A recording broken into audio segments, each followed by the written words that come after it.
Welcome to the In Wheel Time Car Show. On today's 3-hour program from Studio A in Texas, USA, Buzz Smith, the evangelist, the EV evangelist, joins us, and so does Rochelle Salinas from the Houston Auto Show. We'll review our new car of the week, the 2021 Ford F-150 Hybrid. We'll have the stories making auto news headlines this week, and we'll have much more as well. Just ahead on today's live In Wheel Time Car Show for Saturday, May 8th, 2021. Howdy, along with Mike Out of This World Mars, King Conrad DeLong, Jeffrey Zekin in the corner where he should be, but we need more Jeff. I'm Don Armstrong. Glad you could join us on this Saturday. It's going to be a great 3 hours, and we hope that you can join us for at least a portion of that. It's a beautiful day here in the Houston, Texas area. It's gorgeous. It absolutely is.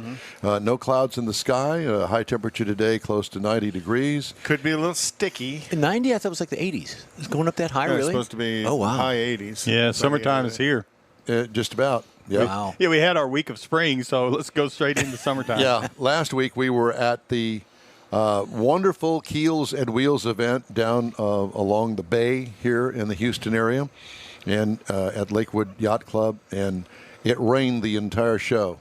When the show finished at noon, the rain stopped, the sun came out, Yeah, it did. and all the people came out for the show, and then I understand that Sunday was jam-packed. That's Yeah, what I heard understand, Sunday too. was packed Yeah. to the gills. Yeah. It rained. I was wrinkly when I left, and my wallet was wet. Well, we had to bring all the equipment back here to the studio. Yep. I had to turn the air conditioner on to dry out all of the equipment that got wet during the show. But it was a great show. And Conrad. if you pay attention to our podcasts, check out all of the podcasts for Keels and Wheels. It was a great show. We had a wonderful collection of guests and had a lot of comments on social media about how good the show was. Yeah, well, thanks to Mr. Mars and Bob Fuller and the gang down there at Keels job. and Wheels. Yeah, everybody did a good job. Okay, so we're going to start off the day kind of like the liberals and the conservatives.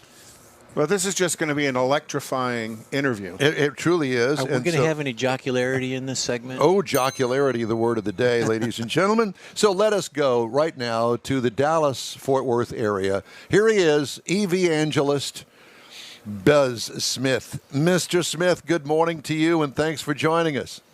Good morning, Don. How are you guys today? Well, we're doing good. How are you? Life is beautiful. Well, that's good. And how's life in the EV world? Oh, it's great. In fact, I'm coming down to Houston for the Houston Auto Show, so I'll be seeing you guys before long. Woo! Yes, you will. And he's got a jacket, Don, you're going to love. He's got a red sequin jacket. A red sequin jacket. Well, I got the red pumps to go along with it. So Is your jacket electrified, Buzz? Oh, no. Oh, just me. Okay. Yes, yeah, that's it. Well, it's no surprise that as we go through the weeks and the months, electrification becomes more and more to the forefront of the car industry. And I have to tell you that it's not all been the best because there clearly are some major issues with supply and demand right now, mainly because of the chip issue. And, all of these manufacturers are shutting down plants. It's delaying the debut of all the electric vehicles that they've been spending billions of dollars developing. So what's your take on all of this? Well, I'm really excited about what's about to happen. I am just as frustrated about some of the delays with the chips and all, but the big tipping point I've been saying for years is pickup trucks, and 2021 will be the year of the truck in the electric world. Well, I think you heard our tease that we're going to have a review coming up of the Ford F-150 Hybrid, which is one step closer to full electric. And we all know that that's just around the corner. They're working on that as we speak. And so, the step in the right direction for the trucks, hybrids. I mean, we've been doing the hybrid cars for quite some time now. And now it's time to move on to the trucks. And I have to tell you that I'm really kind of excited about the hybrid aspect of the truck. I don't know about capability and longevity of batteries when it comes to trucks? Because how do you compete with the torque monsters that they're actually putting out and making available from the factory, along with longevity, because you can go 300, 400 miles on a tank of gas. Okay, well, how do you do that with an EV when you're pulling great big loads and that sort of stuff? I mean, I know that there's going to be a learning curve, and they're going to have to roll this stuff out gradually. What's your take on that? Well, hybrid pickups have been out for a while. They're underwhelming to me unless they're plug-in hybrids, which will stay 100% electric until they run out of electricity. If it's a traditional hybrid, when Chevy did it, they went from a 19 mile per gallon truck to a 21 mile per gallon truck. So to me, it was a lot of additional complexity with not much payoff. The really big deal is when they're going to go 100% electric, unbelievable amount of torques. I mean, you've seen the Ford F-150 prototype pull 1 million pounds of railroad cars, and then they loaded the railroad cars up with 28 more F-150s and then pulled that. So the torque is going to be there, the horsepower is going to be there, the acceleration is going to be beyond what anybody's ever seen in a pickup truck. 0 to 60 on the Hummer, for instance, going to be 3 seconds. Now, you did say, when you're towing, you absolutely, just like with a gas truck, you're going to have a hit on your range. And what will be important there, and I'm positive all the trucks will support this, is DC fast charging. And if you get, say, 150 kilowatt DC fast charging, then you're going to plug in for 30 minutes and get 150 more miles of range. So it's not going to be a limitation. And quite honestly, most pickup drivers, if they're really honest with themselves, they're not towing every day. They're towing maybe once a week to go to the lake, or maybe once a year to go on vacation. Yeah, and they Mercedes has announced their EQS full electric, and they're talking about the fast charge is going to put 186 miles worth of range in it in 15 minutes. So as the industry is demanded to perform better by the buying public, they're starting to release those technologies to do that. And then now with all this infrastructure expenditure coming out, hopefully there'll be fast chargers frequently enough where you can stop, go in, have lunch, get a bite to eat, and come out and have another 250 miles powered into your EV as you're traveling. Yeah, in that drive I did last year, we went, 637 miles from Dallas to Austin to Houston and back. And there were plenty of chargers. There were chargers that we drove right past, and didn't stop for.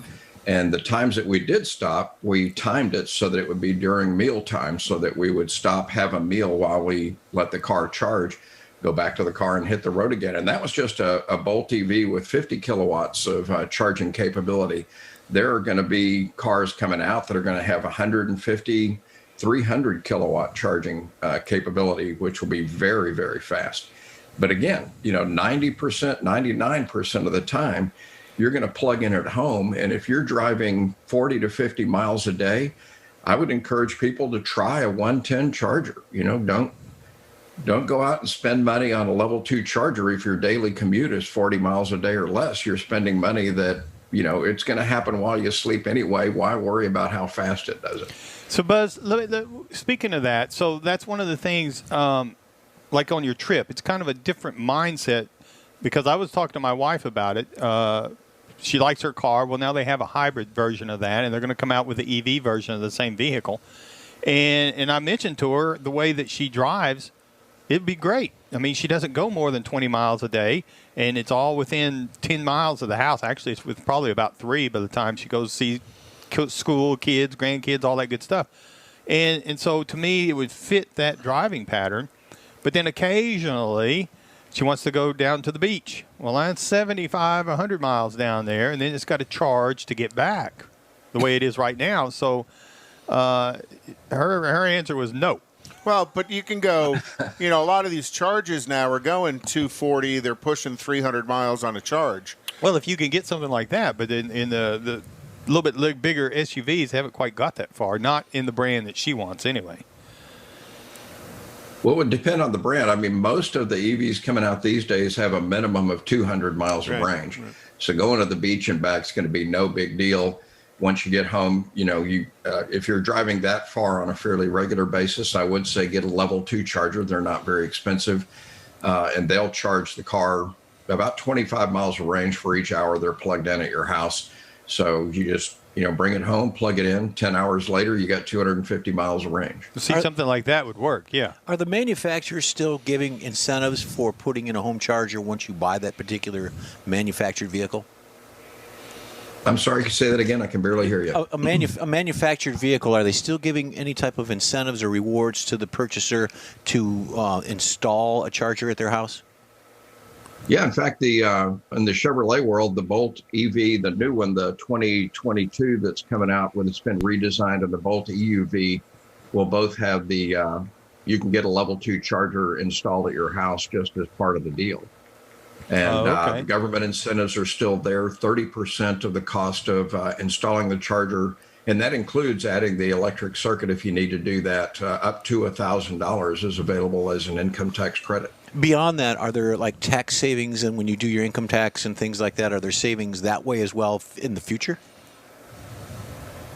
Well, the income tax credit for the chargers there. The income tax credit is there for the vehicles the right purchase, now. Right? In the initial currently purchase. In the I think it's the infrastructure bill. They're actually proposing, instead of income tax credits, to make these point of sale rebates, or not rebates, but point of sale discounts, which I think will benefit a whole lot more people, because lower income people that don't have a big income tax burden haven't been able to get into EVs, even though EVs have become very affordable. They can't benefit from the tax credit, and so because they don't pay enough tax real to boon credit to them. Yeah. So how do you think this is going to work while we're talking about taxes, where right now the gasoline tax is what's used to fund road building, or so they say. I think that's all horse hockey. Well, that's the political the correct statement anyway. So how do you think they're going to collect highway revenue from the EV community? I know there's conversation about a mileage tax. How do you think that's going to work out, Buzz? Well, actually, there are at least 3 bills I'm aware of in the Texas legislature right now. One of them, fortunately, just got killed. But, EV drivers want safe roads and bridges just like everybody else. We want to pay our fair share, but we don't want to get gouged. So the problem is you're talking liberals and conservatives earlier. In the conservative side of things, they do not want the government to know how many miles a year they're driving, even though when you register your vehicle every year, that gets noted. So I don't know who they think they're fooling, but the bills in front of the Texas House and Senate right now are going to apply a flat fee to EV drivers added on to their registration charge. And so TxETRA, the Texas Electric Transportation Resources Alliance, of which I'm a board member, we've proposed $100 a year for full EVs and $0 for hybrids, because hybrids still do buy gasoline. There are competing bills that are having a $200 annual fee for EVs and $100 for hybrids. And the highest one I've seen so far is $250 a year for EVs. So we are going to be contributing our fair share. In the math that we've done at TxETRA, we've seen that pickup trucks generate about $89 a year in gasoline taxes that take care of road repairs, and so we don't really want to go above $100. But politics, we'll see where it ends up.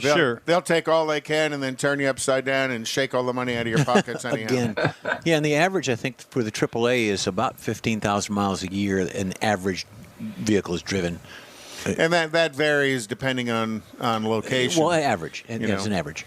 So, Buzz, I wanted to kind of shift gears here and bring up the fact that, I keep reading where the development of battery technology and capability continues to evolve, and I don't think that the general public even knows just yet the extent of that, especially when it comes to commercial vehicles. And I think that most of our development is really hinging on that aspect of it, because that's going to, it's kind of like the Indy car with rear view mirrors. Right. They invent it, they bring it to Indy racing, and then it winds up on all of our cars. And what would we do without them now? And I think that it's kind of like that when it comes to commercial vehicles. I mean, Amazon going to be building their own vehicles, all electric. Yep. All of these fleets that are coming out, including 18-wheelers. I can't even imagine an 18-wheeler with enough capability to haul 1 million pounds behind them and go any distance, any length of time. Well, I think they're already testing those, aren't they? Yes, Buzz? they are. On the road, as a matter of fact. Yeah, right up here in Denton, Texas, at the Peterbilt factory, they have electric semis that they've been testing. I believe they even have one that does fully autonomous short-range driving. There's the autonomous aspect of it as well. Yeah. And there's a video out there of the Tesla semi pulling out of a parking lot with a trailer behind it, and the acceleration is just unbelievable. But I think what you're going to see is long-distance, say, semis are going to have a probably hydrogen fuel cell. So it'll be a combination of battery pack and hydrogen fuel cell drive, so that they can quickly refuel with hydrogen when they need to. But already we're seeing the development of what they call yard mules or yard goats at places where they're just trying, like the ship channel, where they're just moving trailers around. They're already able to start doing that. And these trucks are running 24 hours a day, with the only time they stop to charge is shift change or when the driver is having lunch. And so that, in an industrial setting, we're seeing battery technology that can charge incredibly quickly and just run and run and run all day long. And I was just in a meeting yesterday. They were showing, I think it was $21,000 a year savings over the fuel and maintenance of a diesel truck that does the exact same thing. Well, and that's really no secret as far as warehousing and that sort of thing. They've been using electric vehicles for quite some time, forklifts, pickers, that sort of thing. Golf carts? All of that. And so the infrastructure within these big companies like Amazon's warehouses and that sort of stuff, the infrastructure is already there for them. But now they're moving it to the roadway. And there happens to be, on my way to work, a very large distribution center for Amazon. And they have, I'm just guessing, at least 500 vans that come out of that place beginning at about 7 o'clock in the morning and go flight all of the day. bumblebees. Yeah, pretty much. Exactly. And there's several of them around Houston. And all I can think of is that all of those electrics hitting the road, they're going to have the infrastructure to be able to make deliveries all day long. And so does Amazon, are they going to wind up putting in their own charging stations? Or they're going to have a big diesel generator there. Or are they creating power to charge all their trucks? Or are they going to actually share those charging stations with the public? Because that would be a great incentive to go and actually buy an EV, because as you and I have had this discussion before, the infrastructure just isn't there that makes it convenient for everybody to have an EV that travels over 200-300 miles a day. Well, I think in the case of Amazon, you will see at the various warehouse facilities incredibly fast charging. I think if they get into a pinch, they may have to share public charging, but delivery vehicles that are stop and go all the time actually get incredible mileage on a charge, because they're constantly using the regenerative brakes to come to a stop. They're not accelerating hard. And you'll find that where, say, a consumer vehicle might get 4 miles of range per kilowatt hour, I think in delivery vehicles, you'll see it to be much higher. In fact, the U.S. Postal Service has committed to only 10% of the new fleet of mail delivery vehicles to be electric. And I think that's a huge mistake. If you watch these guys go from mailbox to mailbox to mailbox down the street, it's just the absolute perfect use for an electric vehicle drivetrain. So what are you excited about today that's going to carry us forward to the next time that we talk to you, maybe in a month or so? Well, a couple of things. Like I said earlier, pickup trucks, this year, Lordstown is supposed to come out with their truck, and I saw it when it was up here in the Dallas-Fort Worth area. It basically looks like a crew cab Chevy Silverado with a different front grille, and that truck is going to be $52,000, 250 miles of range. That's just a phenomenal deal. For the working person, it's going to have a 110 outlet inside the front, up front. It's going to have one in the bed as well, up to 20 amps. So you can get out to a construction site, run your power tools off of the truck's battery pack. By the end of this year, we should start seeing the Tesla Cybertrucks trickling out of the Austin factory. I think that's going to be an incredible truck. Bollinger should be out next year with their B1 truck, and I think the B2 as well. Rivian's coming out next year with their R1T, and about 6 months later, the R1S full-sized SUV. These are going to be game changers, guys. 60% of all vehicles sold at the dealership I worked at were pickup trucks and SUVs. And as soon as the electric market gets into that area and people experience this, Mike was talking about his wife's reluctance. Mike, the only way you're going to convince her, it's just butts in seats. Get her to test drive the car and, have her hold that steering wheel with both hands and suddenly punch that accelerator to the floor, and she will be pushing you to get her an EV right away. She'll be pushing me out of it. Exactly. That's true. A lot of husbands, this is so sexist, but a lot of husbands will buy an EV for the little lady, and give it to her and say, here's your new electric vehicle. And then within 6 months, they're either taking over that car or they're going and getting themselves an EV. Once people experience what it's like, how nice it is just to recharge at home instead of going to a gas station, and especially the silence of the ride, the acceleration, they're going to switch to electric. It's just a no-brainer. Buzz, it's great to talk to you. Thanks so much for joining us today. Let's stay in touch, and hopefully we'll talk to you again next month with an exciting update. I hope to see you at the Houston Auto Show, guys. I will have my red sequin jacket on. Stop by and say hi. We'll be looking for you. Thank you very much. Buzz Smith, the EVangelist, and it's always good to talk to him. We always get into these bizarre little conversations when it comes to EVs. I'm sure it'll all change soon. He tends to be the answer man as well, because that's kind of the world he lives in. Yep. Yeah. And I want to tell you a couple of things that are coming up. We're going to be live at the Houston Auto Show on Friday, May the 21st, for a special online broadcast, noon to 3, Houston Auto Show. And we're going to talk to Rochelle Salinas a little bit later on. Also, the next day, on Saturday, May the 22nd, we'll be live on that Saturday for an extended 8 to noon show, live from the Mopar Express Lane NHRA Spring Nationals out at Houston Raceway Park. And let's not forget, on May the 29th, racing is back, Circle Track Racing out at Houston Motorsports Park. And we're also going to talk to Gina Child-Knowles a little bit later on. Time now for this hour's car review. Mr. Mars has a look at the 2021 Ford F-150 Hybrid. Go, Mike. Yes, sir. Yes, sir. What we're talking about, like Buzz was talking about, this is the kind of vehicle that's really going to change the way things are done. And Ford's rolling out here with it first. Of course, they're using their F-150, which is the best-selling vehicle for the last 43 years. We've talked about 3 different cab sizes, 3 different bed lengths, 6 drivetrains, 6 different trim levels. So there's a little bit of something here for everyone. And so if you're looking for that EV, then there's where we're going with the new grille up front, a new hood design that really makes a big difference in the way it looks from the inside looking out, LED lighting all the way around. Got power side mirrors, got a power drop tailgate, power deployable running boards on the one that we had, because we were driving the King Ranch Super Crew version of it. And so it's got all the great trims with the exterior pieces, lots of nice chrome on it. And we had the twin panel moonroof. We had rolling on some 20-inch wheels.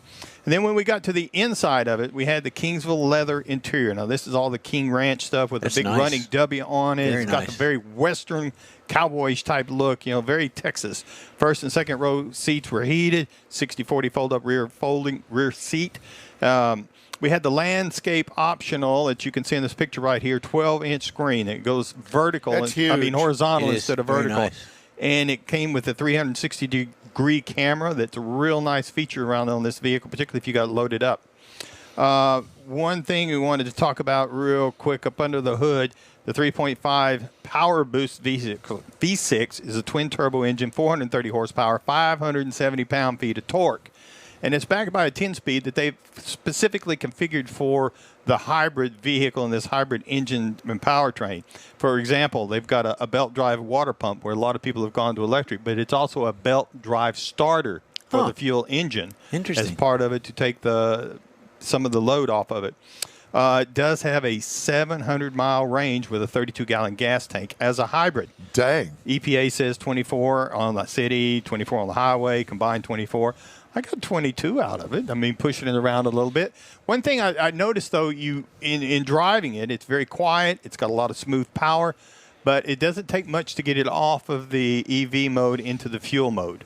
Well, not the way you drive. Well, on lead foot. I tried. Mars, do you ever do anything other than put your foot on the floor with the accelerator Well, that way, pedal? I always know where it's at. It's always consistent. You got to have consistency for these tests. When I do these tests, at least I try at some point in my week's worth of the car that I get a chance to, let's see how far I can go today, how much mileage I can get in my commute to the airport, Well, which is 30 miles. I do that, but Mars do not. commutes 2 around- minutes is plenty for me.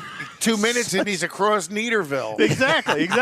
But one thing I did want to talk about is like Buzz was talking about the generator, the system in it. It's got a 7.2 kilowatt system in it, and so the tailgate, the liner on it's got a ruler on it. It's got a lot of places to put We some saw of your tools that. and stuff. You've done And- everything out of order from your pictures there, but that's okay. Okay. So, but anyway, so you can literally go out to a job site, and this thing will run a chop saw, it'll run a TIG welder, and they say it'll run up to 3 hours using these power tools on a job site.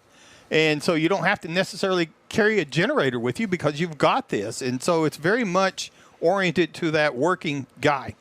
A base hybrid F-150 is going to start at $60,000. So there's a little bump up there to get into the hybrid. However, the MSRP is tested because we had the King Ranch and we had some other options that made it really nice, really great driving.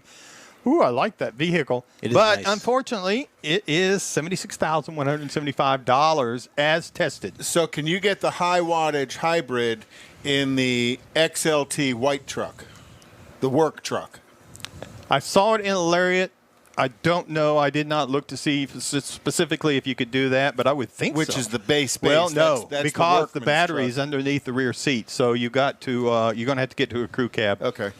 So anyway, Done now? yes, sir. All right, thank you very much. The In Wheel Time Car Show streams on Facebook, YouTube, InWheelTime.com, and Twitch. Podcasts are available on your favorite podcast source. The In Wheel Time Car Show continues right after this quick break. Let me tell you about a locally owned and operated group of dealerships called Bayway. Bayway owner Daryl Wisniewski is born and raised right here, and he knows Houstonians better than anyone. Bayway Chrysler Dodge Jeep and Ram, Bayway Lincoln, and Bayway Chevrolet are managed by Lincoln Stahl. And when you get to know these guys, you'll want to become part of the Bayway family too. Feel good that you're part of Houstonian-owned Bayway Chrysler Dodge Jeep Ram.com, BaywayChevrolet.com, and BaywayLincoln.com. Remember the name, Bayway. Tailpipes and Tacos is Houston's premier cruise-in, and you're invited to join in. Whether you're a cruiser or spectator, Tailpipes and Tacos is the place to enjoy made-to-order breakfast tacos, fresh coffee, and mingle with Houston's fun car people. Mark your calendar for Saturday, May 15th for Tailpipes and Tacos at the Lupe Tortilla Mexican Restaurant in Katy, 8 a.m. to 11 a.m. Tailpipes and Tacos is free and everyone's invited. You'll see collector cars, hot rods, customs, magnificent originals, and resto mods all at one location. Cars from all over Southeast Texas cruise in and show off in a friends and family event at the Lupe Tortilla Mexican Restaurant on the Grand Parkway at Kingsland Boulevard, just south of I-10 in Katy. Drag racer, car enthusiast, and Lupe founder Stan Holt brings you Houston's hottest cruise in, Tailpipes and Tacos, Saturday, May 15th, 8 a.m. to 11 a.m. at Lupe's in Katy. The In Wheel Time Car Show will be there too. Get your ride ready, and we'll see you at the Tailpipes and Tacos Saturday morning cruise in, May 15th, 8 to 11 a.m. at Lupe's in Katy, weather permitting. NHRA Camping World Drag Racing. It's an 11,000 horsepower Nitro Rodeo coming to Houston Raceway Park in Baytown. Catch all the Nitro and Pro stock action at the Mopar Express Lane NHRA Spring Nationals presented by Pennzoil May 21st through 23rd. Matt Hagan, Leah Pruitt, Erica Enders, 3-time world champ Steve Thorns, and 16-time himself John Force. Kids 12 and under are free in general admission. Get tickets at HoustonRaceway.com. Houston's got horsepower. Don't miss the first ever Houston Summer Auto Show, May 19th through the 23rd at NRG Center. A limited edition collection of your favorite brands and models, including the new Ford Bronco and Jeep Grand Wagoneer. Tickets online only at HoustonAutoShow.com.